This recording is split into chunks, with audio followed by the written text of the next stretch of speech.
வணக்கம் நண்பர்களே. புதிதாக மாந்திரிகம் கற்றுக்கிறவங்களுக்காக இந்த பதிவை நான் போடுறேன்.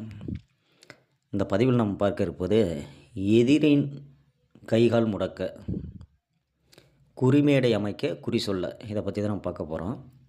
இந்த எதிரினுடைய கைகால் முடக்கிற வித்தையை சித்தர்கள் தான் முதல்ல பயன்படுத்தியிருக்காங்க. அது எதுக்காகன்னா, அவங்களுடைய தவத்திற்கு இடையூறாக இருக்கிறவங்கள தற்காலிகமாக முடக்கி வைக்கிறதுக்காக தான் அதை பயன்படுத்தியிருக்காங்க. இப்போ உள்ள காலகட்டத்தில் எல்லாருக்கும் எதிரிங்க இருக்காங்க. எதிரிகளால் பலவிதமான துன்பங்களை அனுபவிச்சுட்ருக்காங்க. அந்த எதிரிகள்கிட்டேருந்து இவங்க மீண்டு வர முடியலன்னா அவங்கள முடக்கி வைக்கணும். அப்போ எதிரிக்கு மட்டும்தான் அதை செய்யணும். அவங்கள முடக்கி வைக்கணுனாக்கா இந்த வித்தையை நீங்கள் பயன்படுத்தலாம். அதை எப்படி பயன்படுத்துறதுனாக்கா, காட்டில் இருக்கும் புரச மரம். இந்த புரச மரத்துக்கு முறுக்க மரம்னு இன்னொரு பேர் உண்டு. இந்த முறுக்க மரத்தினால் ஒரு பதுமையை நீங்கள் செஞ்சீங்க. அந்த பதுமையினுடைய வயிற்றின் மேல் மூஞ்சூரின் பக்க எலும்பாகிய முள்ளும், அதை குடலில் இருக்கிற எச்சமாகிய மலமும், அந்த புழுக்கை மட்டும் தனியாக எடுத்துடாதீங்க, குடலோடு சேர்த்து எடுக்கணும். மலமும் அதனுடைய ரோமம் முடியும் நீங்கள் எடுத்துக்கணும். எடுத்துக்கிட்டு ஒரு நறுக்குன்னு சொன்னாக்கா பனை ஓலைன்னு அர்த்தம். பனை ஓலை துண்டு, அதில் எதிரானுடைய பேரை நீங்கள் எழுதிங்க. அதை எழுதிட்டு இதெல்லாத்தையும் வயிற்றில் வச்சுருங்க. அரிசி மாவை பிசைஞ்சிங்க. அந்த பதுமையின் வயிற்றின் மேலே இருக்கிற ஜாமான் இருக்குது பார்த்திங்கன்னா, நீங்கள் வச்சுருக்கீங்களே, அதோட சேர்த்து வச்சு அப்படியே இந்த பதுமையோடு வச்சு பூசி மொழிகிடுங்க. வயிற்றின் மேலே வச்சு மூடிடுங்க. மூடிட்டு மூடுறதுக்கு முன்னாடி அந்த முள் இருக்குது பார்த்திங்களா, அந்த முள்ளை நீங்கள் ஒன்று எடுத்து வச்சுக்கணும்.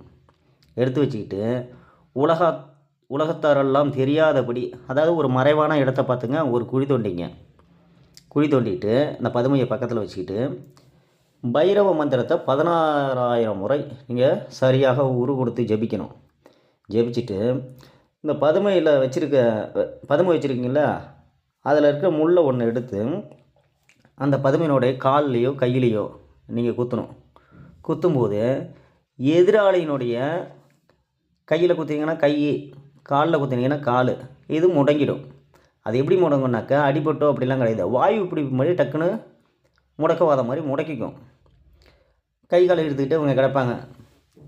ஆனால் நீங்கள் தான் செஞ்சுருக்கீங்கன்னா உங்களுக்கு சந்தேகப்பட்டு தெரிஞ்சு வந்து, நான் என்னமோ உங்கள் வழிக்கே வரல, என்னை சரி பண்ணி கொடுங்கன்னு சொன்னால், உங்களுக்கு விருப்பம் இருந்தால் திரும்ப தோண்டி எடுத்து அதுக்கு முறையாக பூஜை பண்ணி அந்த முள்ளை நீங்கள் பிடிங்கிட்டிங்கன்னா உடனே சரியாகிடுவாங்க.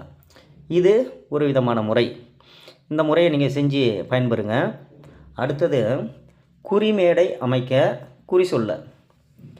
அதாவது பல பேர் பல விதமாக குறி சொல்லுவாங்க. இதில் குறிமேடை அமைச்சு குறி சொல்கிறது பழைய காலத்து முறை. அந்த குறிமேடையை எப்படி அமைக்கிறது? அப்போ நீங்கள் ஒரு இடத்துல குறி சொல்லணுன்னாக்கா அதுக்கு சரியான இடத்த நீங்கள் தேர்ந்தெடுத்துப்பீங்க. தனிமையான இடத்த நீங்கள் தேர்ந்தெடுத்து வச்சுருப்பீங்க. அந்த இடத்துல, அந்த குடிலில் ஒரு முக்கியமான இடத்த, மையப்பகுதியை நீங்கள் தேர்ந்தெடுத்துக்கணும். அதில் கோஷ்டம், புனுகு, பச்சை கற்பூரம், சந்தனம், இதெல்லாம் ஒரிஜினலாக சமநிலையாக எடுத்து சேர்த்துக்கணும். சேர்த்து குளிர்ந்த நீரில் நன்றாக அரைச்சி எடுத்துங்க. பச்சை தண்ணியில், ஜில்லுன்னு இருக்க தண்ணியில் நல்லா அரைச்சி எடுத்துக்கிட்டு, குறி சொல்ல எந்த இடத்த நீங்கள் ஏற்படுத்தி வச்சுருக்கீங்களோ அந்த தரையில் அதை பூசிடுங்க. வட்டமாக பூசணும். பூசிட்டு அதன் மேலே ஒரு முக்கோணம் வரைஞ்சிங்க. அந்த முக்கோணத்தை போட்டுக்கிட்டு அந்த முக்கோணத்தினுடைய மத்தியில் ஸ்டீம் அப்படிங்கிற மந்திரத்தை எழுதிங்க. அங்கே உக்காந்துக்கிட்டு முக்கோணத்துக்கு புஷ்பம், அதாவது பூவால் அர்ச்சனை பண்ணுங்கள்.